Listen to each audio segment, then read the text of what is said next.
Fala aí, gente, tudo bom? Meu nome é Miriam, sou professora de História do Colégio Força Máxima e tô aqui com vocês hoje para que nós demos continuidade ao nosso estudo a partir dessas videoaulas gravadas, beleza? Hoje nós vamos falar sobre o tema imperialismo. Esse tema corresponde ao capítulo 6 de História 2 da segunda série do ensino médio, então já peguem o material de vocês para a gente já começar o nosso estudo, beleza? Bom, vamos lá. Antes da gente entrar na aula de forma geral, eu quero compartilhar essa imagem aqui com vocês, que é uma anedota, né, uma figura que foi publicada no jornal francês no século XIX e que demonstra, né, a partilha da China, né? A China aparece sobre a mesa como uma pizza e aqui nós temos os representantes dos principais governos europeus, das principais potências europeias, decidindo o que cada um vai ficar, né? Qual vai ser o pedaço de cada um. E aqui, em pé, doido, ensandecido com o que está acontecendo, nós temos a figura de um chinês, ou seja, do governante chinês. Ou seja, nós temos imperialismo nada mais é do que uma influência, né? Nada mais é do que uma partilha territorial, uma disputa territorial por essas potências europeias, enquanto os próprios países que são alvos desse imperialismo assistem tudo de uma maneira assustada e não, obviamente, sem oposição, mas de certa forma sem ter muito o que fazer, né? Mediante aí todo o desenvolvimento técnico, bélico, que essas indústrias, né, e que as indústrias dos países europeus vão ter, beleza? Vamos destrinchar melhor o que seria esse imperialismo. Bom, fatores do imperialismo. A gente vai precisar lembrar de algumas coisas que nós estudamos na nossa última aula sobre a Segunda Revolução Industrial. Eu falei para vocês que a Segunda Revolução Industrial nada mais é do que uma continuidade em relação à primeira, beleza?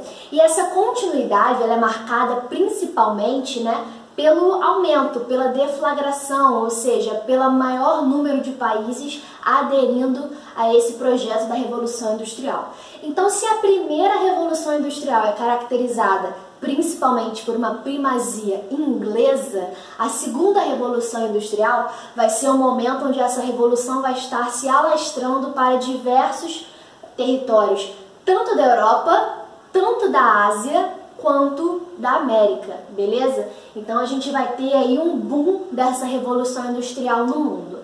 Só que vai começar a acontecer um probleminha aí. Por quê? Porque esse alastramento desse projeto, o alastramento desse movimento, que é a Revolução Industrial, vai acabar gerando uma crise de superprodução. Você vai ter países aumentando cada vez mais a sua potência de produção, ou seja, cada vez mais os países vão estar investindo nas suas indústrias, investindo em máquinas, acelerando a produção, ou seja, cada vez mais produtos vão estar circulando no mercado europeu. Nós temos uma superprodução. Todo mundo agora tem indústria, todo mundo agora quer produzir mais, cada vez mais rápido, por um custo cada vez menor. Ou seja, a segunda revolução industrial vai acabar gerando uma crise de superprodução, beleza? Uma vez que agora essas indústrias não se concentram somente na Inglaterra, mas se concentram em diversos outros países europeus, nos Estados Unidos e também no Japão. Então, essa segunda revolução industrial ela vai criar uma necessidade. Que necessidade seria essa? Uma necessidade de busca por novos mercados consumidores.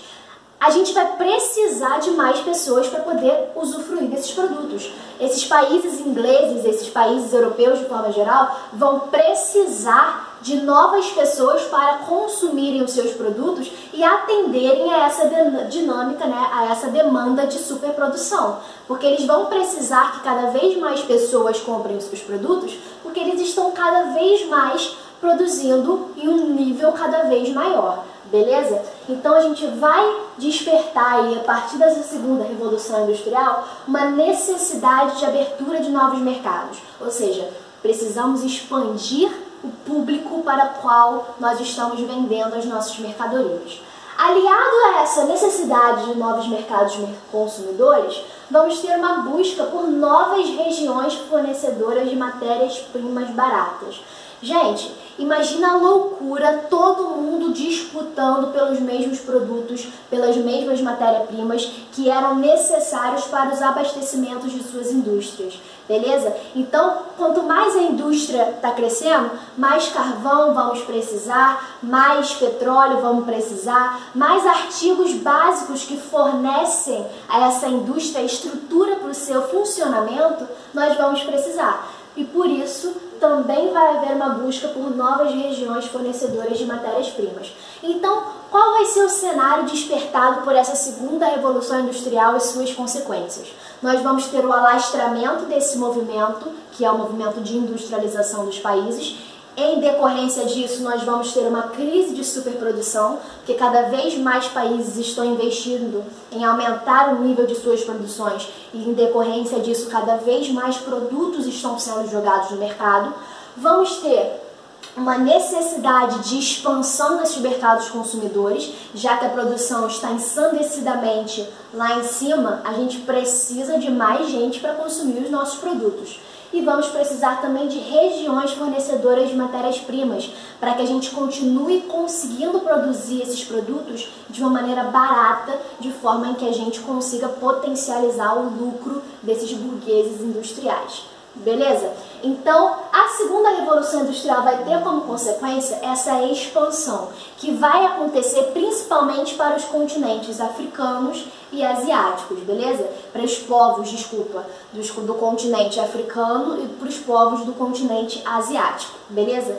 Então, esse novo momento do colonialismo, né, a gente chama, inclusive, o outro nome do imperialismo é neocolonialismo, ou seja, esse novo momento onde os países, as potências da Europa e agora até mesmo os Estados Unidos e o Japão vão estar se lançando, disputando áreas de influência e disputando por colônias, vai ser um novo momento de colonização.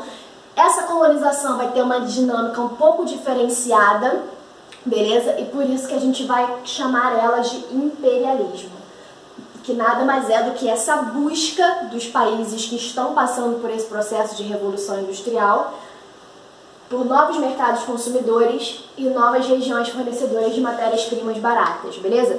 Então, se lá na colonização característica do século XV, XVI, nós vamos ver uma busca desenfreada por riquezas, metais preciosos, aqui não. Aqui nós já vamos ter uma busca por mercado consumidor e matéria-prima de forma geral. Carvão, algodão, petróleo e várias outras combinações, beleza? Além disso, nós vamos ter o fortalecimento do darwinismo social e da ideia de missão civilizatória. Gente, o que é o darwinismo? O darwinismo é aquela vertente científica, né, iniciada pelo grande cientista e biólogo Charles Darwin, que vai estar propondo aí a teoria da evolução das espécies, onde ele vai tentar analisar como o ser humano teria chegado hoje às características que ele possui a partir de um histórico anterior de evoluções, beleza?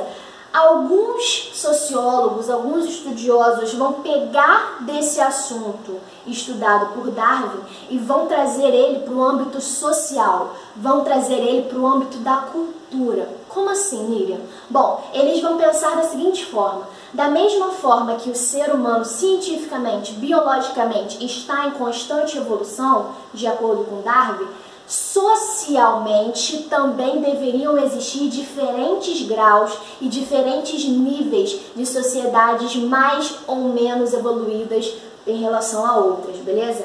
Então esses sociólogos, né, esses estudiosos, vão encabeçar a teoria que nós chamamos de darwinismo social, que é uma teoria que aproveita-se dessa teoria da evolução das espécies de Darwin para poder trazer um olhar evolutivo sobre a cultura de forma geral, sobre povos de forma geral. Qual cultura é a mais evoluída? Quais povos seriam primitivos? Quais povos seriam civilizados? Obviamente, essa teoria do darwinismo social vai partir como pressuposto de que o homem branco europeu, o homem branco representa a civilização. E todas as outras sociedades, todas as outras que destoam tá beleza? Desse ideal de civilização do homem branco são sociedades primitivas. E caberia ao homem branco ter esse fardo. O fardo do homem branco seria de levar a civilização para esses povos primitivos. Ou seja, nós vamos ter aí mais uma grande influência, beleza? Que vai corroborar, ou seja, que vai acabar ajudando nesse processo do imperialismo. Para além dessas demandas do mercado, nós também vamos ter demandas sociais. O homem branco europeu, assim como o americano nos Estados Unidos, vão assumir esse fardo de levar para civilizações que possuem um modelo social e cultural diferenciado essa civilização europeia, essa civilização do homem branco, que para eles era o que tinha de mais civilizado, era o que tinha de mais evoluído dentro da sociedade. Então eles vão rumo ao continente africano, vão rumo ao continente asiático, buscando, né, civilizar esses povos. O fardo do homem branco, o trabalho do homem branco seria levar a civilização para esses povos, né, de regiões mais longínquas do globo. E aí, nessa aula especificamente, nós vamos falar sobre o caso do continente asiático. Como é que o continente asiático foi tomado por esse imperialismo? Como é que o imperialismo foi praticado dentro da Ásia? E aqui nós temos três principais casos. O caso da Índia, o caso da China e o caso do Japão, que vai ser uma reviravolta imensa, como nós vamos ver. Bom, como é que vai ser o caso da Índia? A Índia vai ser controlada pela Inglaterra por meio da Companhia das Índias Orientais Inglesa, que vai garantir a relação de protetorado da Inglaterra com a Índia. Gente, relação de protetorado seria basicamente o seguinte: a Índia continua sendo um país independente. A Índia não é uma colônia nos moldes como nós estudamos a colonização, né, da América no século XV, XVI, XVII, assim sucessivamente. A Índia ela seria um estado independente, só que ela teria meio que um tutor. Ela seria meio que apadrinhada, beleza, pela Inglaterra. A Inglaterra teria o dever de proteger a Índia e teria o direito de, para isso, intervir no seu mercado, na sua política, na sua sociedade de forma geral. Ou seja, a Inglaterra tem um grande poder de influência sobre a Índia, um grande poder para influenciar as dinâmicas políticas, culturais e econômicas, obviamente, desse país. E, de fato, ela fará a partir da Companhia das Índias Orientais Inglesa, que vai ser, né, a companhia responsável pela representação do governo inglês lá na Índia, beleza? Além de ser uma indústria, né, de forma geral, que representava as indústrias inglesas em solo indiano. Essa Companhia das Índias Orientais, então, vai garantir, vai estar ali marcando a presença inglesa no território indiano, tanto de uma maneira política quanto de uma maneira econômica. E ela vai implementar medidas que tornem a população indiana, de forma geral, dependentes dessa Companhia das Índias Orientais e dependentes também dos produtos ingleses. Quais vão ser essas medidas implementadas? Nós vamos ter o confisco de propriedades rurais, beleza? A Companhia das Índias Orientais vai confiscar diversas propriedades, desabrigando vários indianos. E vai iniciar uma cobrança de impostos, beleza? Gente, olha que loucura!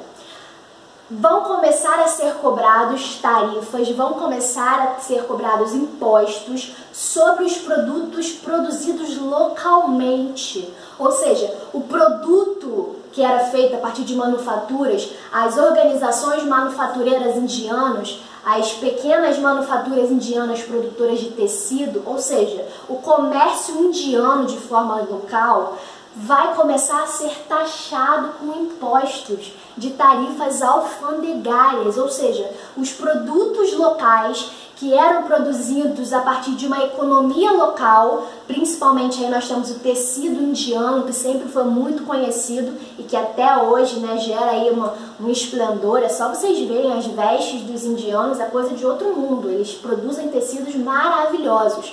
E nós vamos ter a Inglaterra taxando, colocando impostos em cima dessa produção local de tecidos. Para quê? Para poder produzir um um aumento do preço desses produtos indianos e tornar os produtos ingleses produzidos na Índia mais barato do que os produtos indianos. Olha que loucura! Então a gente tem como medidas implementadas confisco de propriedades rurais, nós temos aí indianos sendo retirados de suas terras, sendo desabrigados, beleza? E provavelmente quando eles chegam nas cidades, quando eles saem do campo e chegam nas cidades, eles vão procurar o quê? Vão procurar emprego. Onde é que tem emprego para ele? Tem emprego para ele nas indústrias inglesas instaladas na Índia, beleza? Então eles já passam a depender dessas indústrias para terem seus empregos. Além disso, uma cobrança de impostos que vai encarecer os produtos locais em detrimento aos produtos ingleses produzidos na Índia. O que vai fazer como, por exemplo, que os tecidos ingleses produzidos na Índia passem a ser mais comprados do que os produtos indianos. Olha que loucura! Tudo isso vai acabar gerando uma desarticulação da manufatura têxtil indiana, ou seja, o comércio local de tecidos vai entrar em crise, beleza? A economia indiana vai progressivamente se tornar cada vez mais dependente da Inglaterra. Obviamente, isso não vai passar em branco, nós vamos ter uma revolta popular, vamos ter uma oposição popular em relação a esse domínio inglês. Essa revolta é conhecida como Revolta dos Cipaios. O que teria sido esse cipaio, gente?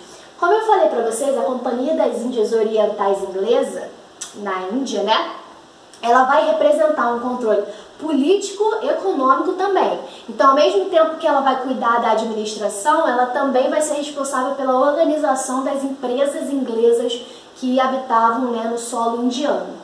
E por isso, a própria Companhia das Índias Orientais Inglesas vai acabar gestando, vai acabar administrando exércitos ingleses que trabalhavam, né, gerando a ordem na região. E com isso, essa Companhia das Índias Orientais vai começar a contratar indianos, olha que loucura, para poder fazer parte dos exércitos ingleses, para fazer parte dessas forças, né, armadas inglesas que fiscalizavam a região. Então, esses indianos buscando emprego vão acabar participando de um mecanismo que fazia o controle do seu próprio imperialismo. E vai chegar um determinado momento em que as Companhias das Índias Orientais não vão respeitar nem um pouco a cultura e a dinâmica de funcionamento, né, da cultura para esses caras. Como assim? Diz a história que essa revolta ela vai ser deflagrada a partir da obrigação desses caras em manusearem alguma peça das armas que era produzida a partir de tecido bovino. Ou seja, a Companhia das Índias Orientais vai começar a obrigar esses cipaios, que eram esses soldados indianos, a manusear armas que tinham algum produto em seu componente, que era um produto que vinha de pele bovina. Lembrando que na Índia, a vaca e o boi, né, os bovinos de forma geral, são animais sagrados, ou seja, a Companhia das Índias Orientais passa por cima dessa dinâmica cultural, não quer nem saber se eles acham que é sagrado ou não, e obrigam eles a utilizarem esses armamentos. Daí teria vindo o estopim da Revolta dos Cipaios, que vai ser justamente esses soldados indianos que trabalhavam para a Companhia das Índias Orientais, pegando em armas e se revoltando contra a dinâmica da dominação inglesa na região. Infelizmente não vai dar muito certo, eles não vão conseguir tomar o poder e a partir disso, a partir da derrota da Revolta dos Cipaios, vai ter inclusive o aumento da opressão imperialista, ou seja, a Inglaterra vai aumentar o seu controle sobre a região após essa revolta. E aí nós temos o caso da Índia, que bem mais lá pra frente nós vamos ver aí um carinha que vai entrar nessa situação, chamado de Mahatma Gandhi, que vai revolucionar essa resistência, essa organização de resistência ao imperialismo inglês. Vamos ver agora o caso da China. Gente, os países asiáticos, de forma geral, eles tinham como características um mercado um pouco mais fechado aos produtos ocidentais. A China, por exemplo, tinha dificuldade de produtos ocidentais penetrarem o mercado chinês. Ou seja, existia uma dificuldade da Inglaterra, existia uma dificuldade dos Estados Unidos conseguirem colocar os seus produtos dentro do mercado chinês para serem comercializados. E por que isso acontecia? Isso acontecia porque existia um grande controle do Estado sobre a economia chinesa, beleza? E também existia até mesmo um pouco interesse da população chinesa em adquirir produtos ocidentais, já que eles possuíam uma cultura totalmente diferenciada, já que eles possuíam uma organização social bem característica, né, do governo chinês. Então eles tinham um pouco interesse, né, de adquirir esses produtos com uma conotação ocidental. O que vai acontecer? A Inglaterra ela vai traçar um plano para poder conseguir adentrar o mercado chinês. Por quê? A China ela fazia comércio com outros países, só que era um comércio bem restrito e muito controlado. Somente um porto em toda a China recebia produtos ocidentais. Ou seja, existia uma brecha, só que essa brecha ela era bem pequena e bem apertada. O que é que a Inglaterra vai se tratar de fazer? Vai se tratar de aumentar essa brecha, vai se tratar de expandir, né, esses portos com o qual ela poderia fazer comércio com a China. E como é que ela vai fazer para poder aumentar esse contato com o mercado chinês? Ela vai literalmente viciar o povo chinês em uma droga. Como assim?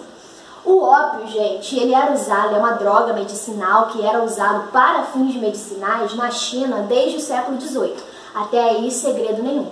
Só que a Inglaterra ela vai começar a enviar mais ópio do que o necessário, né, para ser utilizada a partir da medicina, e essa droga vai começar a ser utilizada de tal forma que vai viciar a população chinesa. Ou seja, a Inglaterra, como uma metodologia, como uma estratégia para aumentar o mercado que ela possuía na China, para poder abrir o mercado chinês aos seus produtos, ela vai viciar a população chinesa em ópio, para poder fazer assim com que os próprios chineses, a própria população chinesa, peça para que mais produtos da Inglaterra venham por meio do ópio, né, e que eles, como viciados total, falem, né, que eles querem mais ópio, eles querem mais produtos ingleses e que eles querem uma abertura do mercado chinês, beleza? Essa atitude, né, da Inglaterra de aumentar o abastecimento de ópio da região e gerar como é que eu posso dizer, um vício mesmo, né, dos cidadãos chineses sobre essa droga, vai gerar uma reação do governo.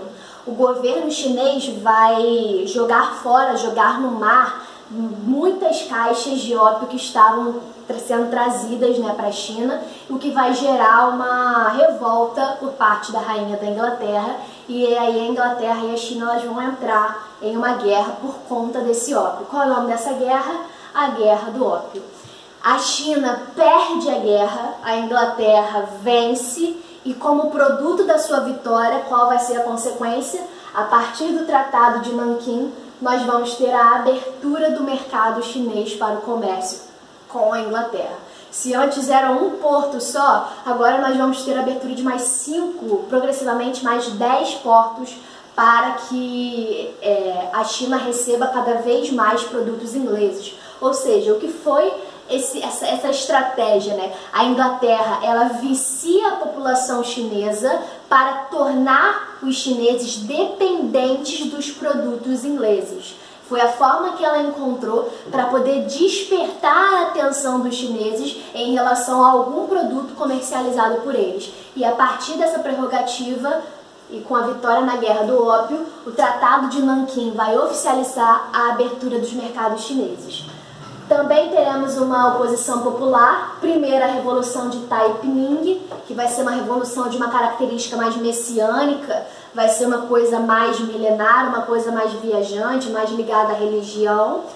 E depois nós vamos ter a Guerra dos Boxers, que vai ser uma resistência mais organizada política, vai ser uma seita de fato política, que vai cometer vários atentados para poder tentar desarticular esse domínio inglês na China, beleza? Lembrando que a Guerra do Ópio, ela é o início, beleza? Ela é a entrada dos produtos ingleses. A partir do momento em que você tem a abertura desses portos, aí entra aqui na China Estados Unidos, entra na China vários outros países para poder comercializar, beleza?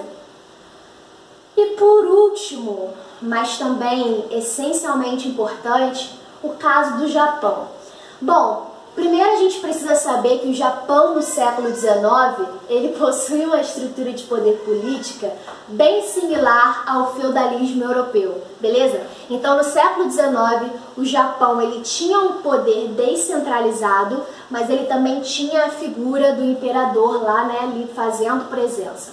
Então, assim como no feudalismo europeu nós tínhamos a figura do rei, mas o poder era totalmente descentralizado em relação aos senhores feudais, no Japão nós vamos ter a figura do imperador, só que esse imperador vai ter o seu poder descentralizado em relação às elites de guerra, né, que eram chamados shoguns.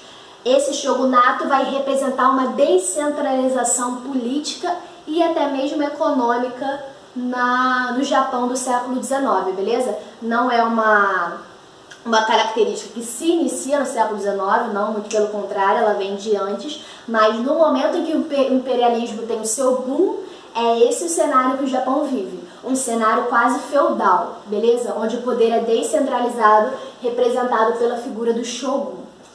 Bom, o que vai começar a acontecer? A mesma pressão externa que aconteceu no caso da China vai começar a acontecer no caso do Japão. Inglaterra, Estados Unidos, vários países vão começar a pressionar o Japão para abrir os seus portos para as mercadorias ocidentais, porque até então nós tínhamos somente um porto para poder receber essas economias ocidentais, beleza? Bem similar aí ao caso chinês. O que vai acontecer? Os shoguns vão ceder e vão começar a entrar drasticamente vários produtos ocidentais no mercado japonês. Isso vai gerar um enfraquecimento do poder do shogun, porque a própria população não vai aprovar essa abertura do mercado, e os shoguns que permitiram essa abertura, temerosos com a pressão externa, vão acabar tendo seu poder enfraquecido. Nesse momento em que os shoguns têm o seu poder enfraquecido, o imperador muito sabiamente se aproveita dessa crise do poder dos shoguns para fazer o quê? Concentrar o poder nas suas mãos, para poder tornar o poder que antes era descentralizado, centralizado nas suas mãos. Qual vai ser o nome desse processo? Revolução Meiji. O que vai ser a Revolução Meiji no Japão? Bom, principalmente um processo de centralização do poder na mão do imperador. A partir dessa abertura econômica que o Japão vai sofrer, os shoguns vão ter o seu poder drasticamente reduzido, até porque a população não vai gostar nem um pouco dessa abertura, vai ser contra essa abertura, e por isso o imperador vai tomar as rédeas desse processo e vai concentrar o poder nas suas mãos. Uma vez o poder concentrado nas suas mãos, esse imperador vai iniciar um processo de modernização do Japão, ou seja, ele vai começar a ruir as estruturas feudais que o Japão ainda mantinha, como por exemplo, ele vai declarar o fim da servidão, ele vai declarar a igualdade dos súditos perante a lei, vai modernizar o exército, que era um exército que tinha uma estrutura feudal, uma estrutura descentralizada, vai investir em educação pública. Gente, isso daqui vai ser fundamental. O imperador chinês ele vai começar a selecionar jovens de toda a China e vai enviá-los. Enviá-los para onde, Miriam? Inglaterra, França, Estados Unidos. Vai fazer o seguinte, estude sobre esse processo de revolução industrial que eles estão passando e voltem para que a gente faça isso no nosso país. Ou seja, esse investimento em educação pública, característica da Revolução Meiji, vai ser imprescindível para a modernização e para a industrialização do Japão. Qual vai ser o resultado disso, Miriam? Nós vamos ter uma articulação da economia japonesa, a criação da iene, que é a moeda japonesa no momento, e a expansão dos setores de comunicação por meio de ferrovias e transporte por meio das ferrovias e comunicação por meio dos telégrafos e tudo mais. Resultado disso, Japão passa por um processo de revolução industrial jamais visto em questão de rapidez, né, em questão de estruturação e organização, e durante o processo de imperialismo, ele deixa de ser uma nação que estava sofrendo imperialismo para se tornar uma nação imperialista. Olha que lindo, gente!